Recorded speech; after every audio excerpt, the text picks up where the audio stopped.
sostenibilidad, como todo concepto, en última instancia, que tiene potencial transformador de cambio, al final es muy prostituido, ¿no?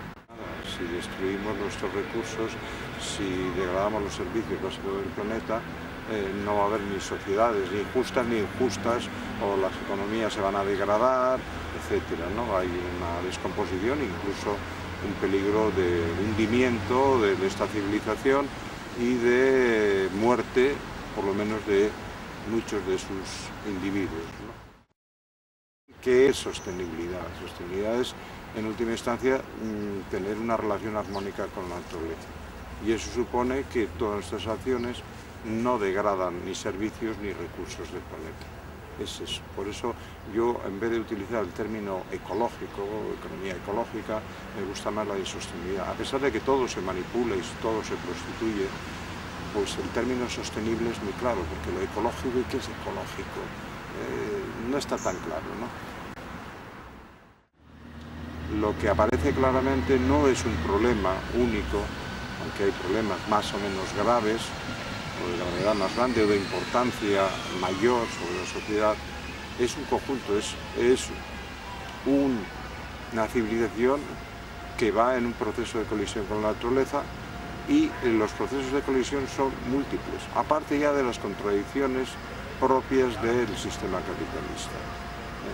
En el sentido de que degradamos los recursos, agotamos los recursos, destruimos ecosistemas, destruimos por lo tanto o deterioramos servicios básicos para la vida del planeta, pero de todos estos elementos, quizá el más inmediato y el que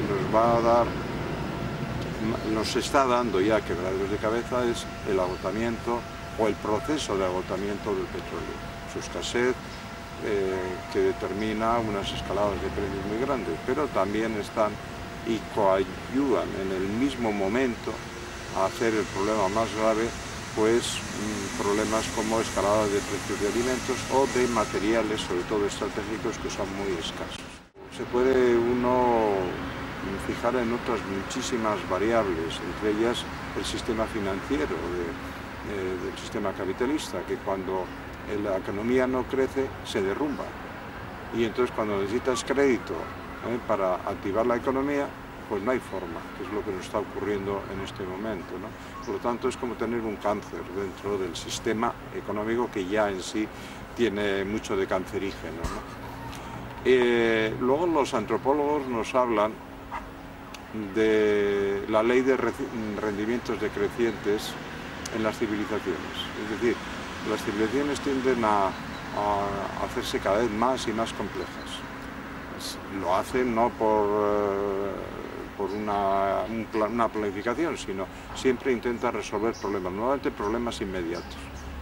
Y al principio los rendimientos son mayores, o sea, son positivos, diríamos, de esa inversión, de esa complejidad, que al final supone más gasto para esa civilización, indudablemente.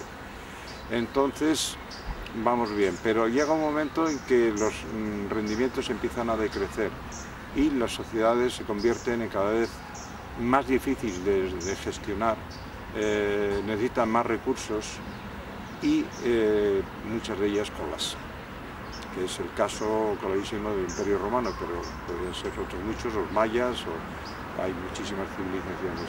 Y entonces lo que estamos viendo es que se está produciendo esa ley de los rendimientos decrecientes en el sistema capitalista en muchos casos. Es decir, las inversiones en educación, en sanidad, en investigación, tienen cada vez rendimientos más decrecientes.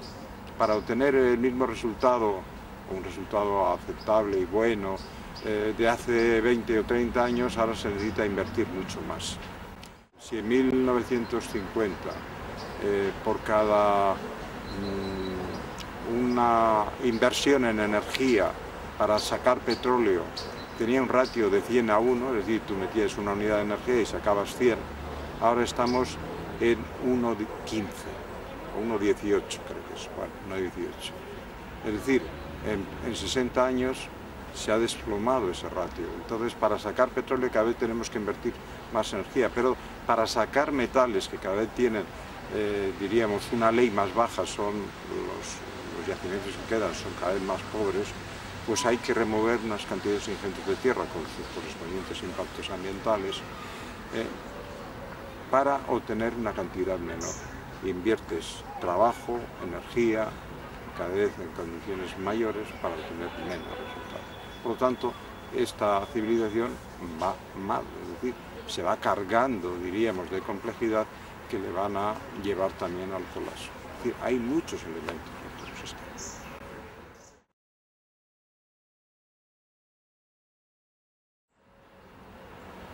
Es la necesidad de imitar a la naturaleza.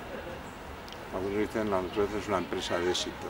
Yo diría, es una maravilla que ha ido perfeccionándose a lo largo de los años, que ha superado colapsos muy fuertes por impactos de meteoritos, por cambios rápidos del clima, que ha habido momentos, pero la vida ha ido floreciendo, prosperando, desarrollándose, hasta que los seres humanos hemos entrado, sobre todo en la llamada revolución industrial, y entonces somos unos auténticos depredadores y destructores de la naturaleza, ¿no? Entonces, como eso no puede seguir así, porque es un suicidio quemar nuestra casa, pero es un suicidio quemar la casa común, es decir, el planeta que nos alberga, pues tenemos que cambiar. Pero el asunto es que la naturaleza nos da las pautas. La naturaleza se comporta como deberíamos comportarnos nosotros. Todo el mundo sabe que la naturaleza recicla los nutrientes, sobre todo la unidad básica de la naturaleza, el ecosistema. Un ecosistema es la unidad básica más pequeña capaz de reciclar los nutrientes, ¿no? Bueno, pues un ecosistema vive de la energía solar y recicla los nutrientes, por lo tanto puede vivir infinitamente. Luego vienen cambios climáticos que pueden hacer que desaparezca ese ecosistema o que se traslade a otras zonas, moviéndose territorio, pero bueno, eso es inevitable. Eso es lo que hace. Pero para hacer eso, ¿cómo se organiza? Se organiza ecosistémicamente. ¿Y qué quiere decir organizarse ecosistémicamente? En primer lugar, no crece de forma indefinida. Un ecosistema nace, se empieza a desarrollar, llega a la madurez, al clima y ahí se estabiliza. No quiere decir que queda fosilizado, hay una evolución dentro, pero no aumenta, diríamos, de tamaño. Nosotros tenemos un sistema que tiende a crecer de forma ilimitada, ¿no? El sistema económico, pero de momento hasta la población. Por lo tanto, no cumplimos con ese requisito absolutamente necesario. Una economía que crece de forma ilimitada tiene que chocar inevitablemente con el planeta. Un ecosistema es rico, diverso, tiene múltiples especies, tiene lo que se llama redundancia, muchas especies que hacen las mismas funciones básicas. Por lo tanto, si hay una plaga que destruye o limita fuertemente la población de una especie y ya no puede hacer su función, hay otras que le pueden sustituir y hacer la función. Por lo tanto, la redundancia es resiliencia, es decir, capaz de mantener el sistema. Un ecosistema es descentralizado. Un río es un hilo en el paisaje, ¿no? Mayor o menor, pero es eso. Un bosque es una mancha en un paisaje que puede tener praderas o su entorno y cosas por el estilo. Por lo tanto, la economía humana debe ser, para ser sostenible, debe descentralizada, autosuficiente, etc. Por ahí va el asunto.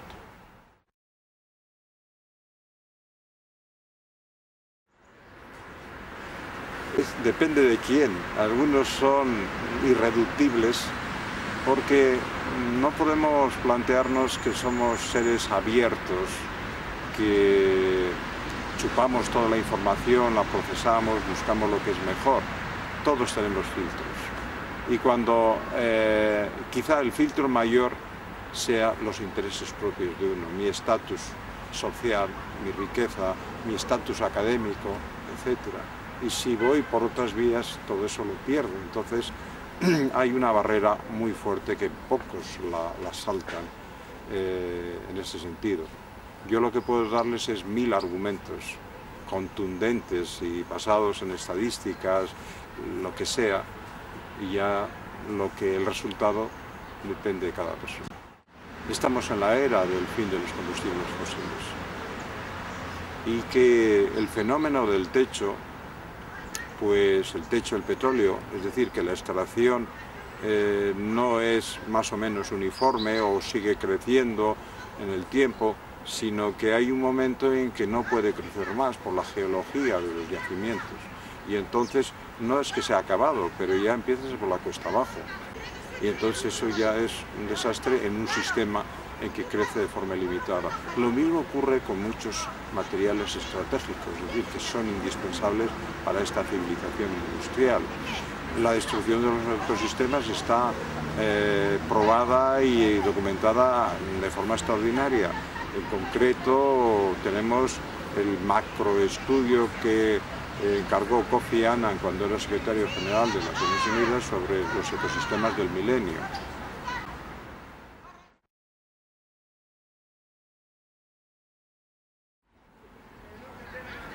Porque si no eres sostenible no tienes futuro. No hay futuro. Si tus actuaciones degradan la base física que debe tener cualquier economía, degradan los ecosistemas planetarios, los destruyes y por lo tanto los servicios que nos dan cada vez son peores, cambio climático por ejemplo, pues vamos al desastre.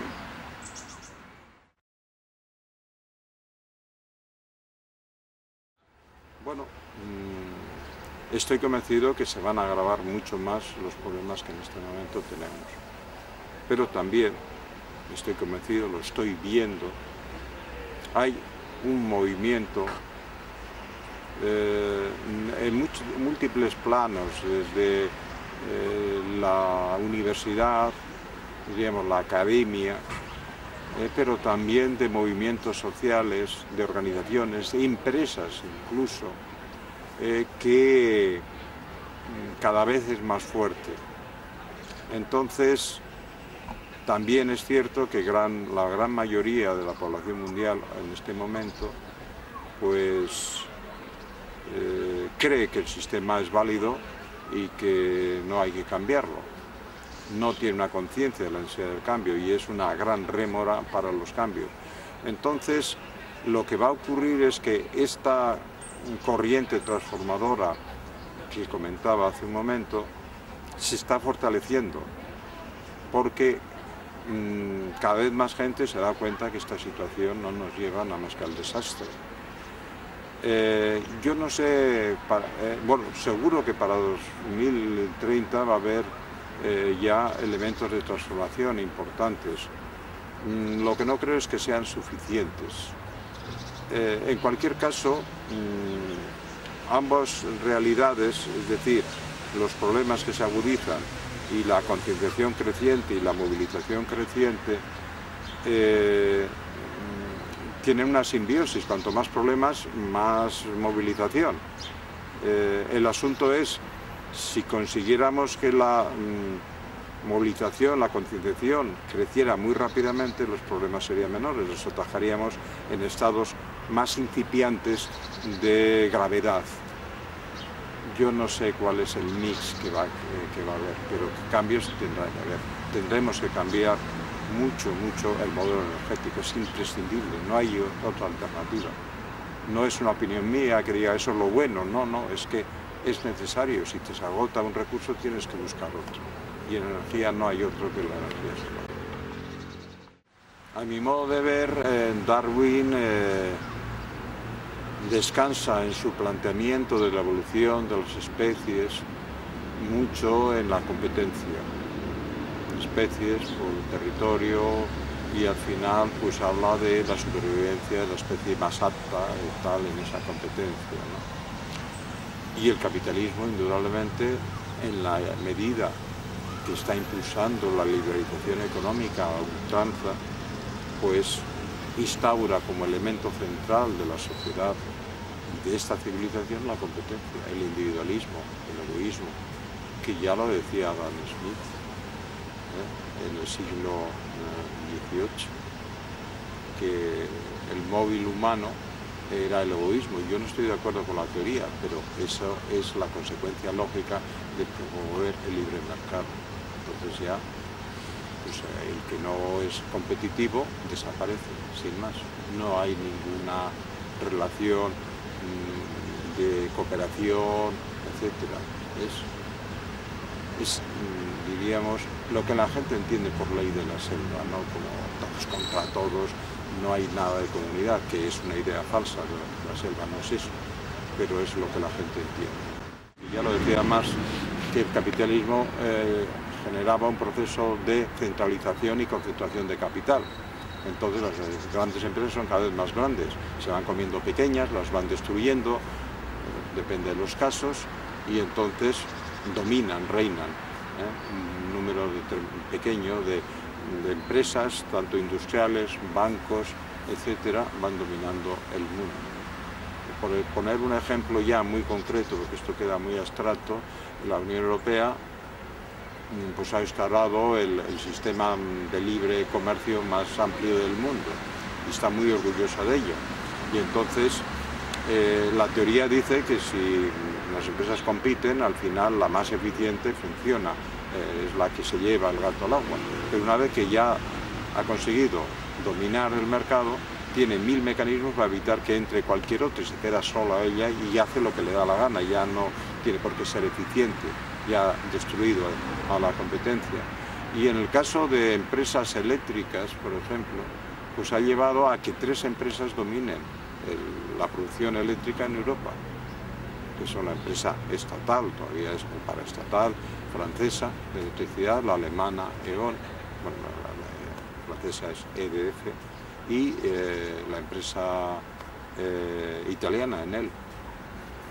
Y por ejemplo, en España ya solo hay una empresa eléctrica que es Iberdrola, que está siendo, diríamos, muy atacada, diríamos, por las grandes empresas, la única empresa que queda de producción de energía eléctrica que sea del país, diríamos. Bueno, el pez grande se come al chico, pero en este caso la empresa grande se come a la pequeña, pero no queda ahí, porque la empresa grande vive de los consumidores. Indudablemente en la naturaleza el equilibrio se da, el pez grande come al chico, pero hay muchos chicos, y entonces la especie pequeña se reproduce de una forma extraordinaria para sobrevivir como especie, pero en el caso del sistema económico no es eso. Es decir, la empresa grande se come a la pequeña y la pequeña desaparece. Y eso no afecta a la supervivencia de la empresa grande, porque no vive de la empresa pequeña o de muchas empresas pequeñas, sino vive de los consumidores, que ya los controla y que no les da ya ninguna opción nada más que comprarle el producto, la electricidad o lo que fuera a ellos. Bueno, nosotros somos un producto de la evolución y en nuestro código genético están marcadas todas las fases que han llevado a que aparezca el Homo sapiens. Es decir, nosotros tenemos genes que de la época de los grandes dinosaurios, que son antepasados nuestros indudablemente, y de toda la evolución. Y hemos aparecido al final de la historia, si se puede decir así, del planeta Tierra, ¿no? Entonces nosotros, el que digamos que porque tenemos un cerebro más desarrollado somos, no sé, la especie principal, pues desde el punto de vista de la ecología es un despropósito. ¿Por qué somos la especie principal? ¿Tenemos un cerebro más desarrollado? ¿Qué contribución hacemos a la vida del planeta? Ninguna, prácticamente. Si hacemos alguna contribución, como hemos dicho, es negativa. Sin embargo, si desaparecieran las bacterias, si desaparecieran muchas especies que son fundamentales para la vida del planeta, nosotros desapareceríamos también. Ellos son más importantes. Las especies fundamentales, las que mantienen básicamente los ecosistemas, porque hay especies principales y otras más o menos secundarias, que hacen funciones secundarias, pero esas principales son la llave de la vida, son más importantes que nosotros. En cualquier caso, cada especie es perfecta. Ha llegado en un proceso de evolución a donde debe llegar a buscar eso, o garantizar la red de vida, porque todas hacen funciones, quitando los seres humanos que hacemos disfunciones.